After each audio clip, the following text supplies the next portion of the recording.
Fala galera, estamos aqui em mais um episódio do podcast Influência com Sotaque. Estou muito feliz porque eu estou com um cara que eu admiro muito, um cara que realmente tem uma bagagem desde trabalhar na publicidade até se tornar um gestor, e eu acho isso muito, muito bacana porque traz uma visão de dois lados dessa história toda e tá fazendo história, mesmo. Inclusive eu fiz questão que ele viesse aqui, até falei, caraca, será que ele vai mesmo assim, em cima do Rock in Rio? O cara tá aqui. Muito obrigado, Ronaldo. De verdade, assim, você é um cara que eu admiro muito, acompanho o trabalho de vocês e é uma honra ter você aqui comigo, mesmo. Pô, eu agradeço pela abertura, gostei, obrigado. E é recíproco. Que legal, cara. E eu queria saber de Rock in Rio, né? Eu não tinha como começar aqui sem trazer essa pergunta como a primeira pergunta. Rock in Rio tá chegando, a gente tá lançando aqui na próximo da data do Rock in Rio, a gente até antecipou a gente vai atrasar alguns episódios para ter você nessa data, porque eu quero ter essa conversa quente de Rock in Rio. E a gente estava conversando aqui nos bastidores, você falou que vão ser mais de 500 pessoas envolvidas. Mas até chegar no Rock in Rio, nessa pergunta, eu queria que você falasse um pouco da iLab, como começou, e logo depois a gente pula pro Rock in Rio e fala um pouco sobre isso tudo. Boa. É legal ter o Rock in Rio como irmão, né, dentro do grupo, né? Isso abre muita conversa. E, enfim, eu explico um pouco da nossa operação lá, que é uma operação de conteúdo, né? A gente tem pouco a ver com a operação do Rock in Rio evento em si. Na verdade, tem nada a ver, mas a operação de conteúdo a gente acaba atuando lá bem próximo. Falando um pouquinho do A-Lab, né? Mas eu vou chamar aqui carinhosamente de Lab, que facilita. E a gente nasce em 2018, não participei da fundação do Lab. O Lab foi fundado pelo meu sócio, que também se chama... Essa história é curiosa, inclusive, falando muito rápido. Também se chama Ronaldo. É casado com uma Juliana, assim como eu. Não, para. E tem uma filha Júlia, assim como eu. Não, mentira. E ainda é sócio da mesma empresa. Sócio da mesma empresa. Meu Deus do céu. O signo é diferente? Diferente. Ah, que bom. Isso aí faz. E ele tem um filho a mais que eu, que é o Pedro. E eu falei, vou ter que fazer mais um filho só pra chamar de Pedro. E chamar de Pedro. Mas a gente trabalhou junto na Artplan. Em 2009, eu como estagiário de criação e ele como tráfego na época, né? E a gente já em 2009, a gente se reunia aos finais de semana para ver onde é que a gente poderia empreender. A gente olhava muito para a Artplan na época e naturalmente para o Rock in Rio para pensar em produtos que pudessem gerar receita, para dois jovens lá se aventurando. Para poder somar no ecossistema. E aí nada aconteceu daquela conversa. Eu fui morar em São Paulo. Ele continuou na Artplan, fiel, nunca saiu do grupo, nunca saiu hoje saiu da Artplan, porque fundou o Lab, mas ficou sempre circulando ali por perto. E aí, em 2018, ele, como diretor de operações da Artplan, ele percebe uma demanda cada vez maior por conteúdo e surgiu nele o desejo de responder a essa demanda como especialista de conteúdo. E aí ele provocou a Artplan, na época, nem era grupo, né, para que montasse uma estrutura apartada da agência, que nascesse digital, que nascesse, né, que fosse nativa do conteúdo de redes e mais ágil e tudo mais. Foi ouvido, o grupo com essa natureza empreendedora, né, de investir no empreendedorismo, empurrou ele em direção a esse sonho. Ele funda o Lab, eu na época trabalhando nas agências de São Paulo como criativo, saí para empreender, tinha como investidores anjo o board do grupo na minha startup, que não tinha nada a ver com o grupo. Na pandemia eu tomo um caldo e aí o Rodolfo Medina me chama para empreender dentro do Lab, foi a frase que ele usou. Eu venho para o grupo para tocar uma empresa de projetos de conteúdo mais linkado a entretenimento, a transformar grandes momentos em conteúdo, mas eu explico com calma porque hoje isso é uma vertical do Lab.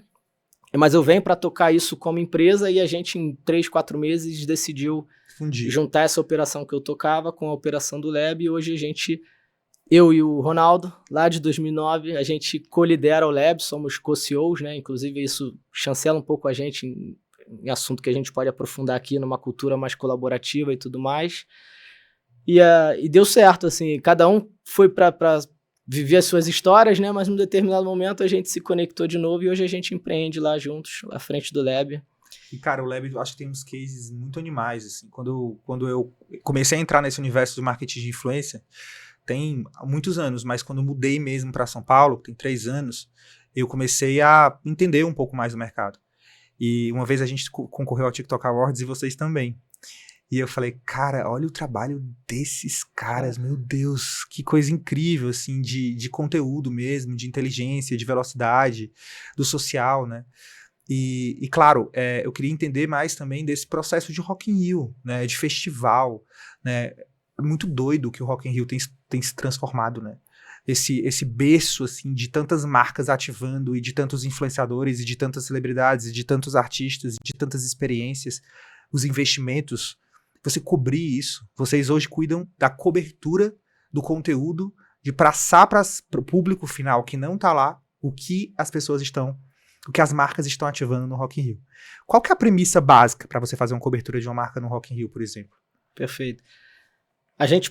Tudo que a gente faz lá, a gente parte sempre de uma conversa inicial de qual é o seu objetivo com isso, né? E aí nessa natureza de produto, de projeto, a gente tem que ouvir algumas partes, né? A gente tem que ouvir o produtor do evento e a gente tem que ouvir a marca.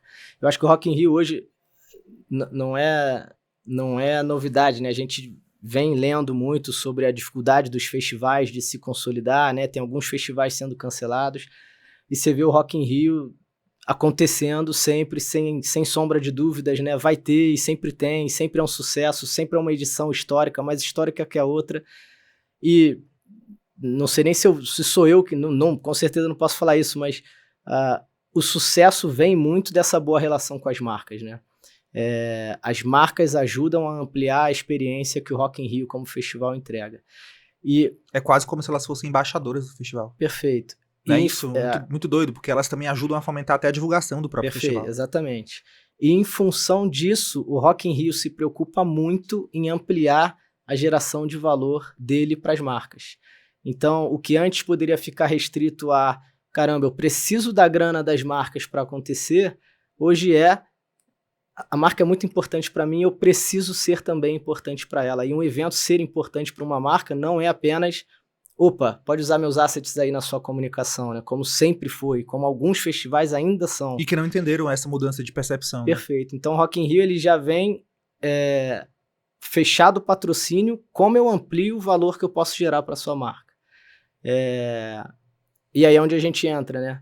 A gente tem uma crença, para além de todos os outros produtos que a gente opera, de Always On e tudo mais, a gente tem uma crença especificamente para esses projetos, que é como eu faço valer o investimento feito em patrocínio.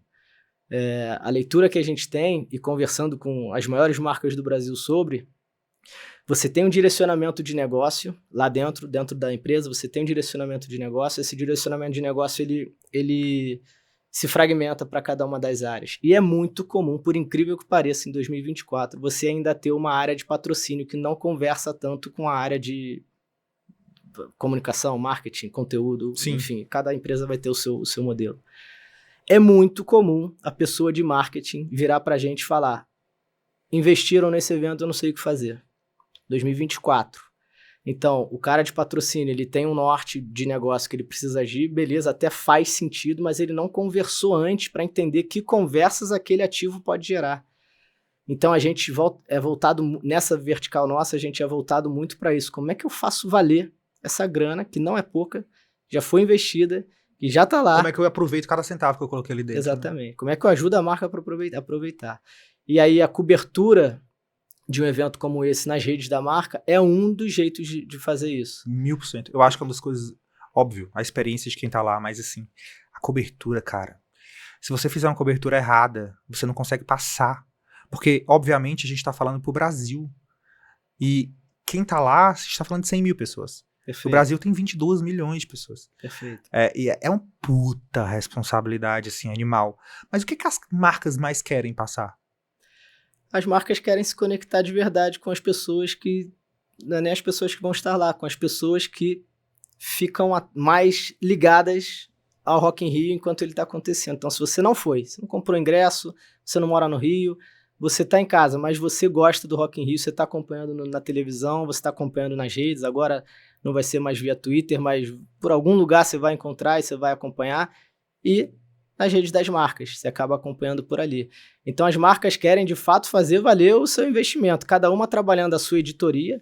Uma coisa que a gente entende que é muito importante é buscar os matches de editoria, né? O que o festival tem como editoria que casa com a marca para poder criar a mesma linguagem, para poder falar para a mesma comunidade. Para isso se fortalecer, né?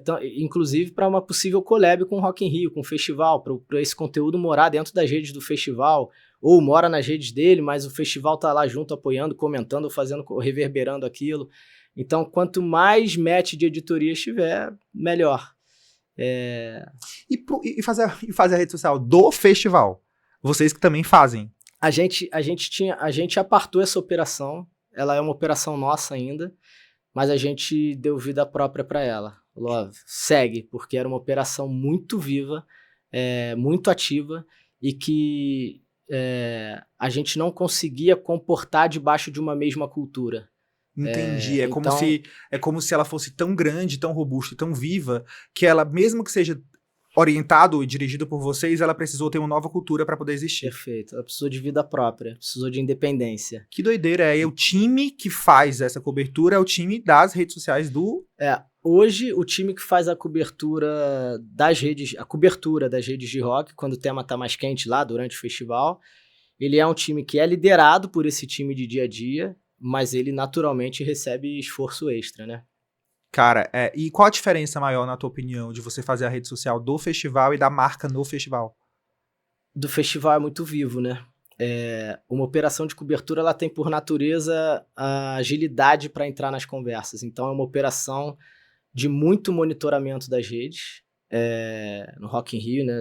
Se abrir qualquer rede que não para de pipocar meme e conversa e coisas que estão acontecendo, se a fila tá grande, se a fila tá pequena, acontece tudo isso nas redes. As marcas não precisam responder a tudo que acontece. O Rock in Rio já é um pouco mais sensível. Tem coisa que ele tem que responder. Ó, isso aqui não tá funcionando, o que a gente faz? Isso aqui tá sendo muito elogiado, vamos aproveitar essa onda? O influenciador tal tá sendo mais falado, será que a gente faz alguma coisa com ele? As marcas também vivem nesse mesmo DNA, mas eu acho que... Mas é mais limitado. É mais limitado, mas... Porque o Rock in Rio você pode falar com todo mundo. A marca ainda tem todo aquele escopo. Você pode falar dos shows, do que acontece nos shows, ainda tem isso. Mas eu acho que a obrigação da marca de responder a tudo é menor. Mas, por exemplo, só aproveitando para contar um case aqui, que é um que eu sempre conto, que eu adoro. No Rock in Rio de 22, o pessoal do Coldplay tá cantando, a galera joga o chapéu do Itaú para cima do palco, eles vestem o chapéu orgânico, não tava combinado, não tava nada. O Itaú, teoricamente, não poderia falar nada, porque, Mas o Rock in Rio pode. O Rock in Rio poderia, mas a gente postou como Itaú. Antes da música acabar, tinha um post do Itaú no ar, brincando com isso, com a banda e tudo mais. Tomou risco. Mas a agilidade é fundamental nessa operação, né? E aí, não preciso dizer que foi um post que engajou pra caramba. Timing e storytelling são duas coisas que eu acho que são, faladas o tempo todo, assim. Mas, falando de 2022, 2024, tudo muda muito rápido nas redes sociais, né? Depois eu vou falar do X, do Twitter, porque também temos que falar disso, mas qual que é a principal diferença hoje? O que funcionava muito em 2022 que vocês falam, hoje isso não funciona mais porque mudou? Boa. Mudou. E qual que é a aposta de vocês para uma boa cobertura em 2024? Assim, são vídeos curtos, é GIF, sabe, entender um pouco mais essa cabeça de vocês. O que a gente tem como base da operação não mudou. As crenças que são base. Um planejamento muito forte, chegar lá sabendo o que fazer, que horas fazer, por onde anda, qual porta abre, qual porta não abre, que horas é o show pode mudar para que horas. Então, esse planejamento tem que estar muito robusto. Esse planejamento naturalmente linkado com os objetivos de marca, com os objetivos de negócio dos clientes, o que eles querem com aquele patrocínio, com aquelas conversas, quais são as editorias que eles vão trabalhar. Então, tem um trabalho de 2 meses prévio que a gente não abre mão. Não abria lá atrás, continua não abrindo agora. Tem um trabalho de montagem de time de acordo com a demanda que é fundamental. Então, cara, a sua marca é mais twitteira, virão twitteiros. A sua marca é mais TikTok, virão creators TikTok. Não é diretor de arte e redator. Não é o formato de agência de, beleza, quem cria diretor de arte e redator? Não é. É a pessoa que filma, edita e faz a copy para um cliente. Para o outro é diretor de arte e redator. Para o outro é um fotógrafo. Então, Vai no DNA de cada marca, né? entendendo a demanda, o planejamento prévio, a gente monta times muito específicos. Esses times com muita autonomia. Então, o cliente tem que estar sentado na mesa. Ou cliente, ou agência que cuida, ou agente com autonomia. Não posso perder um post com o pessoal do Codeplay com chapéu porque o cliente não conseguiu aprovar a tempo. Mas eu vou te interromper. Como que isso acontece, por exemplo? O Codeplay usou o chapéu, mas quem que toma esse risco? O cliente que estava com a gente lá. E o cliente tá lá e fala assim, posso subir? Pode subir, bora. Ou não, não quero, isso aí eu não quero, mas o que estava lá com a gente falou bora. Entendi. Então, tipo, o time, ele tá meio que pautado pra falar o seguinte, cara, a gente tem um briefing, mas não tem como seguir um briefing de coisas que acontecem no festival. Surgem demandas espontâneas, orgânicas. Exato. Qual que é o direcionamento quando você tem uma demanda orgânica dessas? É tipo, vem cá, cliente, aprova, sobe ou não sobe, e o cara que decide, e vocês têm um alinhamento disso, porque eu acho que deve ser muito, deve dar medo. Dá. Porque é uma puta responsabilidade de risco que você tem ali pra subir uma coisa errada e cancelar uma marca, né? Sim. Tem cliente que tá com a gente no 10º now. Esse cara fala, bora, confio em vocês, vai. E tem cliente que tá sentado aprovando tudo. É um jogo combinado antes, e um jogo de confiança, de relacionamento, né? E naturalmente de saber qual é o apetite do risco para aquele cliente. Nem todos têm essa... Diria que o Itaú fez o que fez. Acho que nem todos fariam, entendeu? Uhum. E essa é E é porque é uma das marcas mais valiosas do Brasil. Perfeito. Né? Você tem Não é à toa, né? Então. E um último pilar que a gente também não muda de lá para cá, então as crenças se mantiveram muito, que é a agilidade criativa e de produção. Então, beleza, colocaram um chapéu lá em cima do palco. E aí? O que eu faço? É uma foto, é um vídeo, é uma brincadeira, é uma piada, O que eu faço com isso? Então, preciso criar muito rápido e, uma vez criado, produzir muito rápido para conseguir postar a tempo da conversa não esfriar. Essas crenças são as mesmas de sempre. Que é a cultura da Lab, isso. Acho que você contrata a Lab já pensando que você está comprando essas crenças e essa cultura. Perfeito. E isso se mantém e vai se manter pelos próximos 20 anos, porque é o DNA de vocês, mas o que muda são os conteúdos, os formatos, talvez. Perfeito. Né? E aí, formato é isso, é entender... Eu não posso chegar lá achando que o algoritmo é mentira, né? Que não existe algoritmo. Existe. Qual é o jogo do algoritmo? Né? Instagram é até 1 minuto e 30, então vamos mudar. 2022 eram 3 minutos. Então, eu tenho que ler o que está sendo dito pra gente, né? Do que as plataformas gostam, pra gente jogar o jogo. Não posso achar que não, vou fazer conteúdos do meu jeito. Então, isso muda, mas é sobre formato, não é sobre crenças. Nossas crenças a gente manteve de lá pra cá. Sensacional. E vamos falar de Twitter, que acabou de acontecer. Vocês fizeram 2 meses de produção, de pré-produção, de reuniões e etc e tal, e claro que a conversa no Twitter, ela era extremamente importante. Primeiro que vocês... O que é que vocês fizeram? Vocês jogaram no lixo as ideias do Twitter, vocês substituíram pelo que existe hoje, que a gente pode usar hoje, e qual é, na sua opinião, a falta que o Twitter vai fazer? Boa. Vou olhar para a minha operação em específico, para essa operação de cobertura. O ponto mais crítico é a inteligência que o Twitter me traz. O Twitter é vivo. Aconteceu agora, no Twitter já tem 10 pessoas falando. Você consegue ali criar um senso de para onde aquele assunto vai.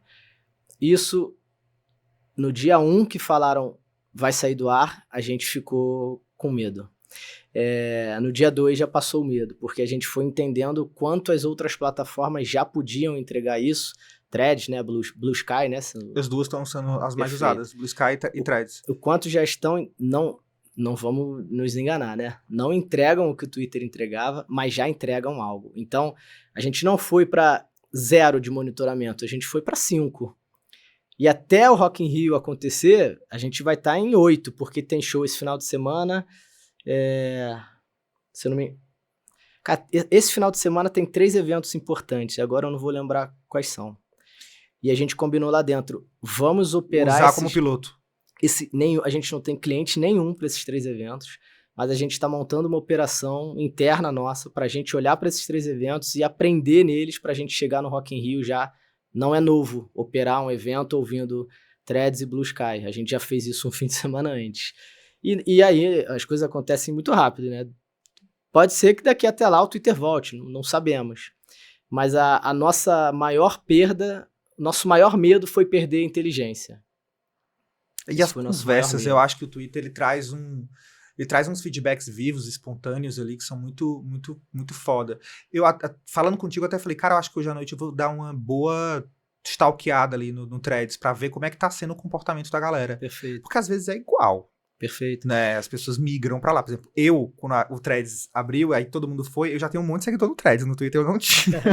Tô dando exemplo. Então tem muita gente que talvez nem era tão... Isso também é um ponto de vista de se ver, assim. Tava falando com alguns influenciadores que eles falaram que pra eles, que não eram grandes no Twitter, eles têm muitos seguidores no Threads, porque a Meta, ela fez com que as pessoas seguissem por conta do perfil do Instagram. Legal. Então, pode ser que venham novos influenciadores que já são grandes no Threads, porque já tem gente que segue, porque seguia do Instagram e ajudou essa velocidade, que não tinha essa conversa no Twitter. Podem surgir Perfeito. novos influenciadores nessa ferramenta e nesse formato, né? Perfeito, perfeito. O que mais me dá pena é do pessoal que construiu o canal no Twitter, né? Isso aí Pensar é uma triste. galera que podia estar vivendo daquilo, tendo que se recolocar no mercado e tudo mais, né? Isso é difícil, mas de resto, eu acho que a gente vai achar outro lugar para fazer isso, a gente não vai parar, né? Não só pessoas como influenciadores, mas marcas. Perfeito. Quantas marcas de Always On tu já deve ter trabalhado pra crescer no Twitter? Você fala, meu Deus. Tudo jogado fora. Eu acho que vai acabar voltando de um outro jeito, né? Eu também acho. E uma coisa que a gente combinou lá, até pela proximidade com o Rock in Rio, foi... Eu entendo que agora é muito importante para as agências fazerem aquele trabalho de acertar qual é o próximo Twitter, né? Essa ferramenta é a outra. E a gente De bola de combinou cristal. lá. E a gente combinou, a gente não vai dar palpite nesse sentido. A gente vai garantir que a gente não perde inteligência. Ponto 1.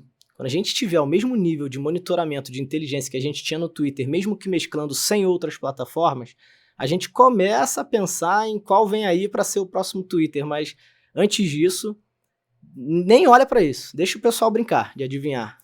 Falando agora das principais plataformas, Twitter, Instagram, TikTok, Facebook, YouTube.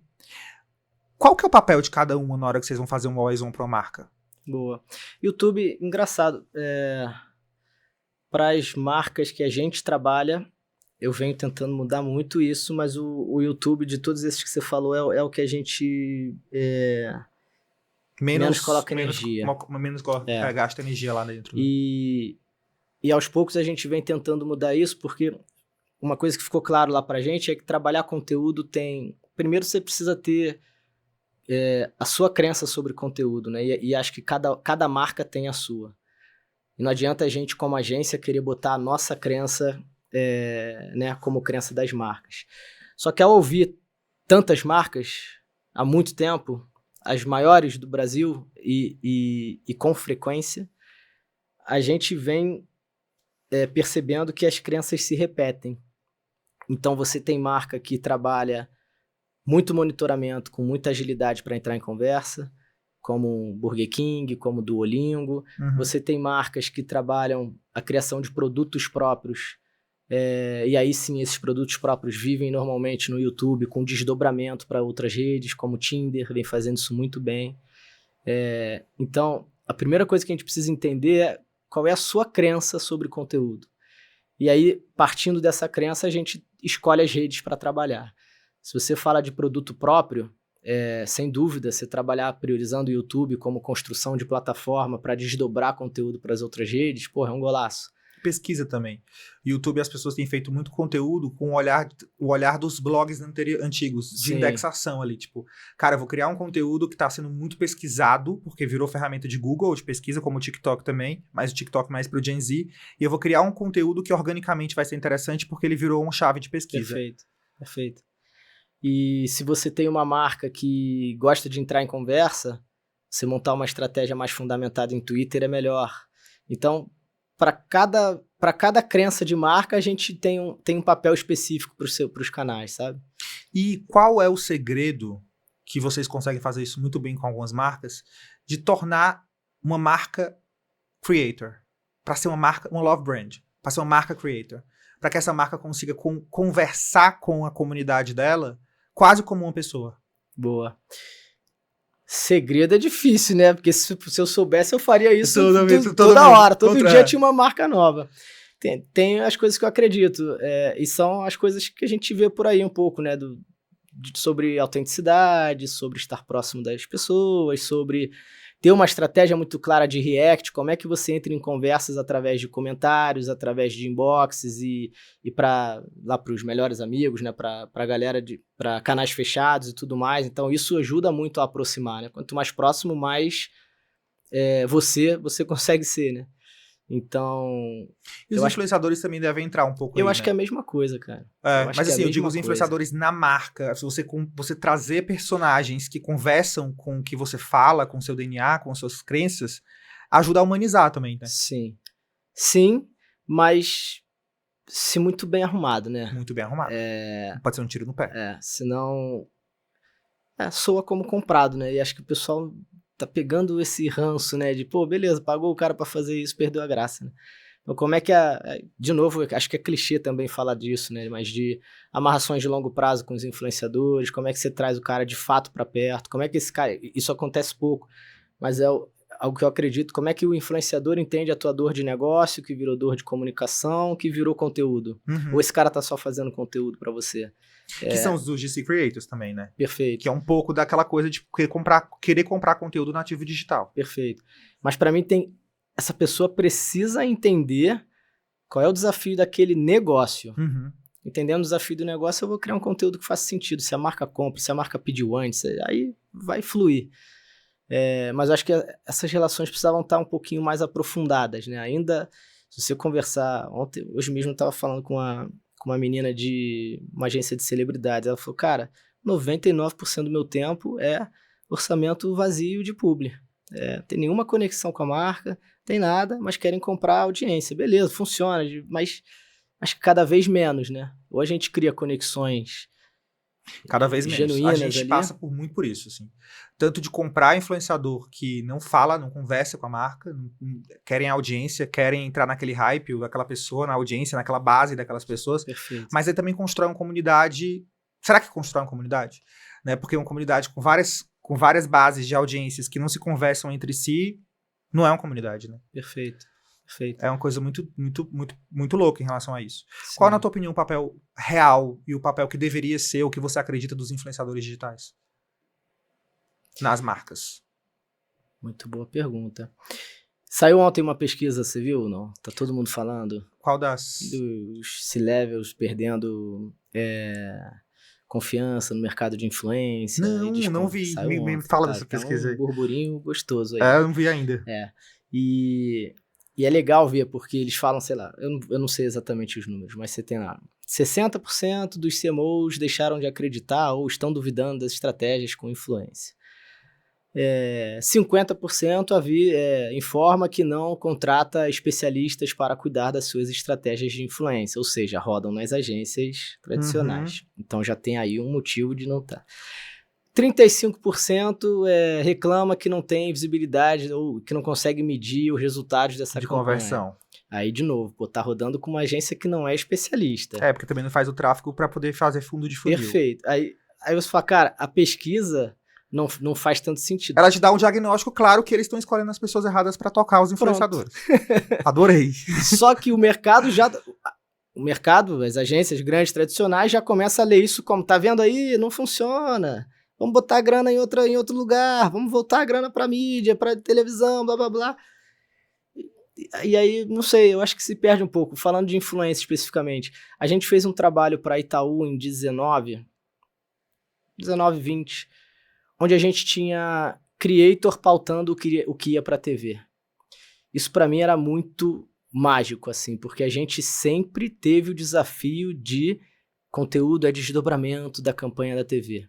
Eu, como agência especialista em conteúdo, tenho que comprar essa briga até hoje, 2024. Muitas vezes acontece. Vem lá, o negócio todo pronto, agora faz o conteúdo aí. Cara, é minha briga diária. É impressionante. E o influenciador reclama de um lado, a marca reclama do outro. É. Você fica, gente, mas peraí, vamos lá, vamos tentar encontrar aqui um meio termo. Você quer que o cara crie, você quer a audiência do cara, você vai cobrar a conversão, deixa o cara criar. Não, mas tem...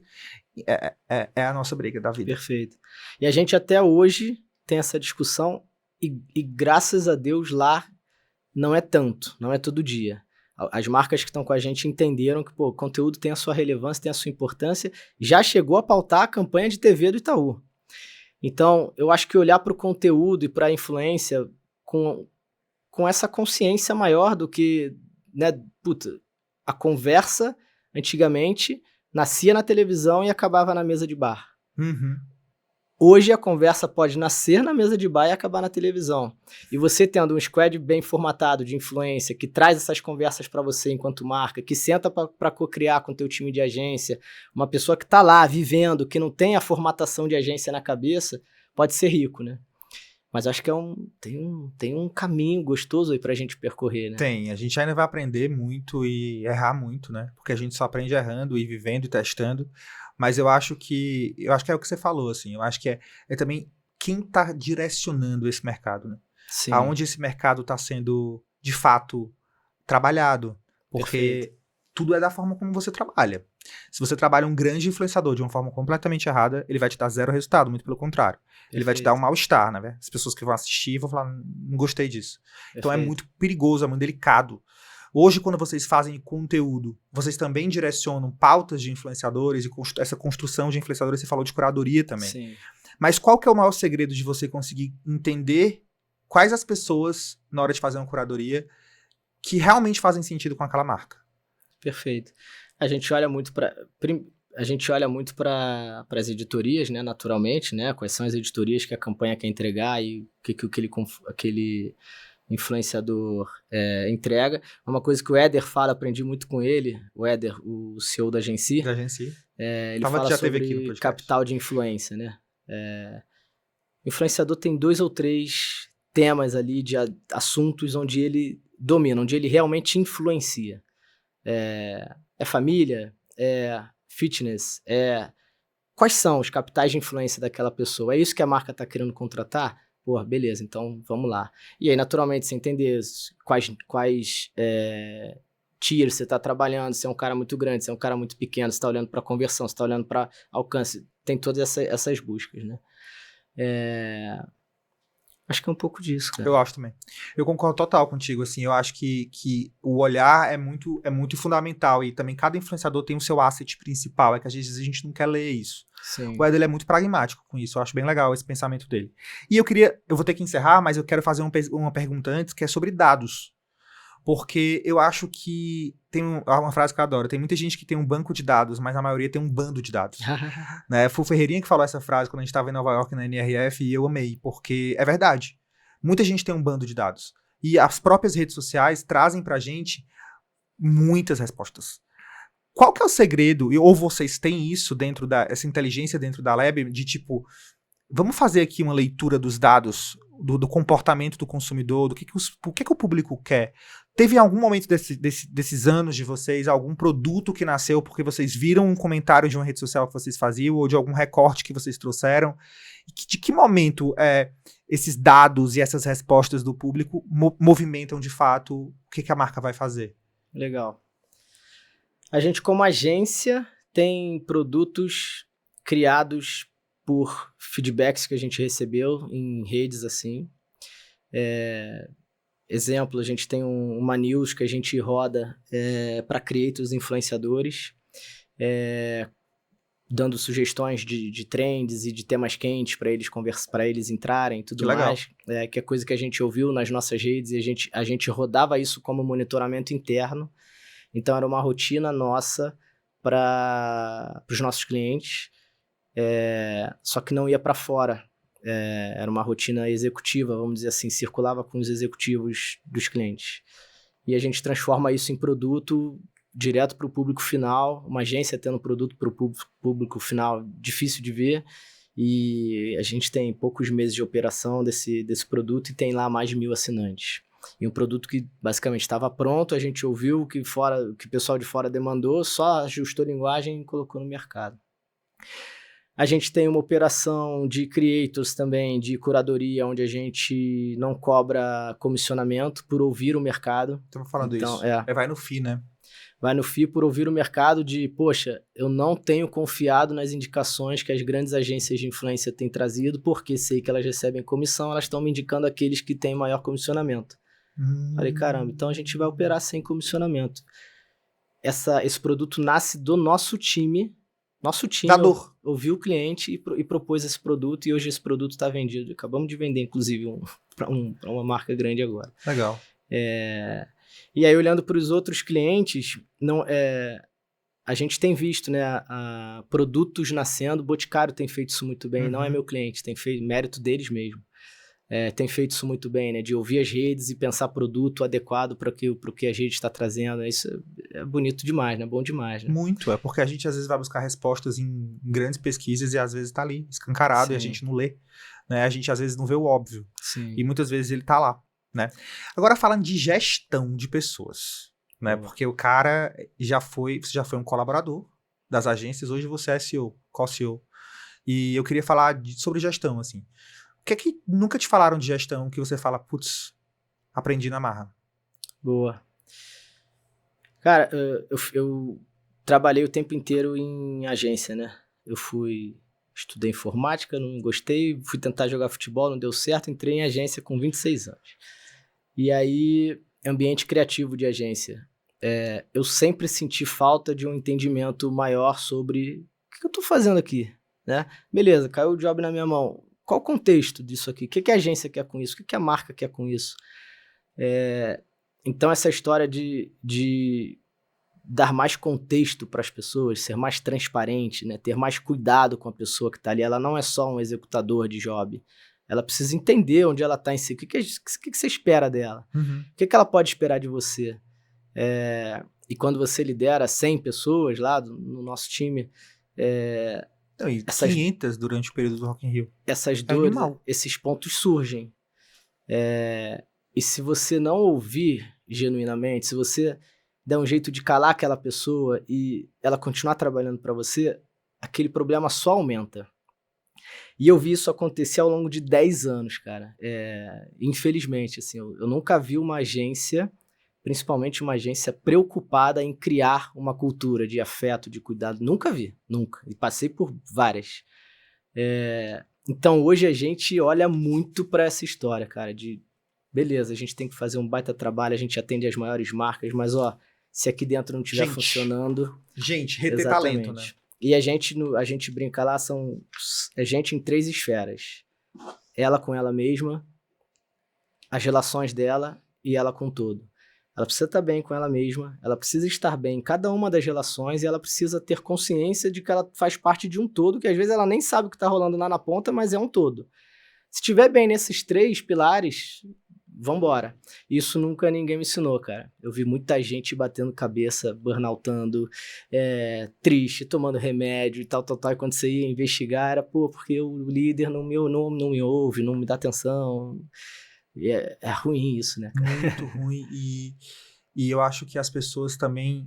eu vi uma propaganda uma vez que me surpreendeu muito. Assim. Normalmente a gente entrevista um colaborador para entrar na nossa empresa.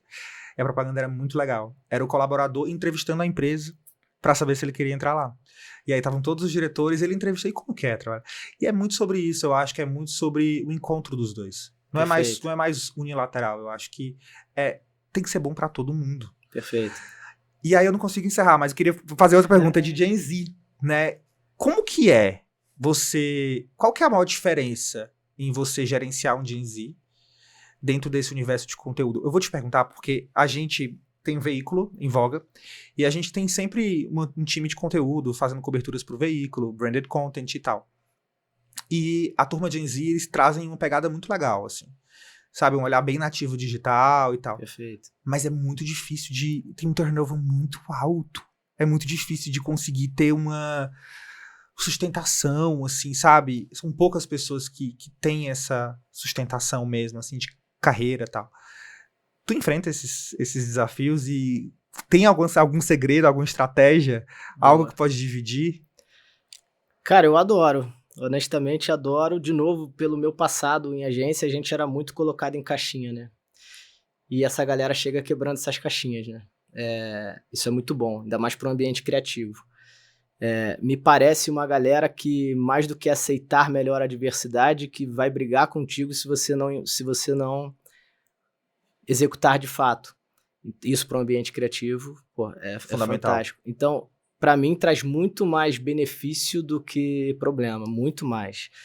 E essa história do turnover, eu cresci num mercado onde se você... os CEOs ou, enfim, os diretores de criação se ligavam para perguntar se podiam fazer uma proposta para alguém. Você é dono da vida de alguém, cara? Como assim? Até hoje meu telefone liga, pô, tô pensando em fazer uma proposta para fulano. Por favor, é muito bom, cara, é muito bom, pode chamar. Ele vai se ele quiser. Ele vai se eu não tiver com uma cultura forte. Ele vai se ele não estiver sendo bem remunerado. Ele vai se ele não tiver... meritocracia. Perfeito. Então, eu fico feliz da gente ter saído, mesmo que à força, de um lugar que me parecia que tinha que ficar para trás mesmo. Mas sim, traz desafio, né? A gente tá educado lá de trás, né? Mas é bom, pô. É gostoso mudar, que bom que a galera chega provocando, exato. Provoca. Muito. E eu também acho que tem... Esse desafio do turnover, ele é verdadeiro. Mas acho que vários outros desafios são mitos, cara, que a gente começa a alimentar de, mas é um pessoal difícil de gerir. É mesmo. Ou a gente não tá ouvindo, a gente não tá trocando. Ou a gente não tá mudando. A gente não tá se transformando, né? É uma provocação. É. Vou te chamar de novo. Topa vir aqui pra gente continuar esse papo. Vambora, pô. Obrigado. Você merece estar onde tá, viu? Um cara humilde e muito criativo, né? A gente consegue sentir essa energia e essa preocupação com o ser humano, que é muito rara. Parabéns, mesmo. Espero que vocês tenham gostado. Eu amei. Vai vir de novo pra gente conversar mais. E até a próxima, até o próximo episódio. Vai ser realmente muito bom ter ele aqui pra gente poder debater sobre mais assuntos de conteúdo, sobre muito mais coisa. Espero que vocês gostem. Até a próxima.